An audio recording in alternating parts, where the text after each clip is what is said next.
भारतीय जनता पक्षाच्या राष्ट्रीय सचिव तथा बीड लोकसभा मतदारसंघाच्या भाजपा महायुतीच्या लोकप्रिय उमेदवार पंकजाताई मुंडे ह्या सध्या बीड जिल्ह्यात प्रचार दौऱ्यानिमित्त गावोगाव पिंजून काढत आहेत। या निमित्त प्रचार दौऱ्यामध्ये सर्वांच्या गाठीभेटी घेत त्या संवाद साधत आहेत। नुकतीच मुस्लिम धर्मियांची रमजान ईद साजरी करण्यात आली।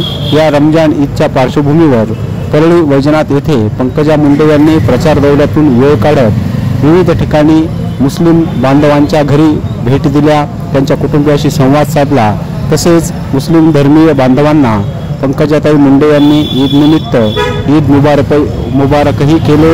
यावेळी मुस्लिम बांधवांच्या वतीने पंकजाताई मुंडे यांचे उत्स्फूर्त स्वागत करण्यात आले। दरवर्षीच ईदच्या निमित्ताने पंकजाताई मुंडे या अनेक मुस्लिम कुटुंबियांच्या घरी जाऊन आत्मीयतेने ईद मुबारक करतात। यावेळी त्यांच्यासोबत पदाधिकारी उपस्थित होते।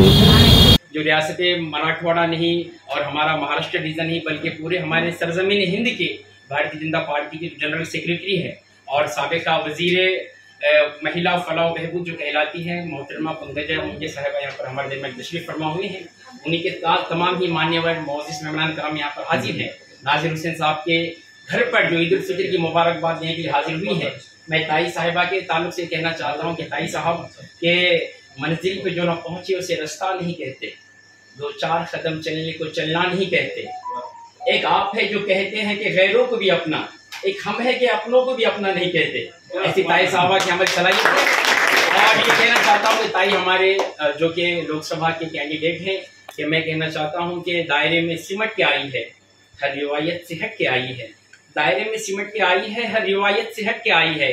और आंधियों को सरा खबर कर दो, शेरनी वापस पलट के आई है।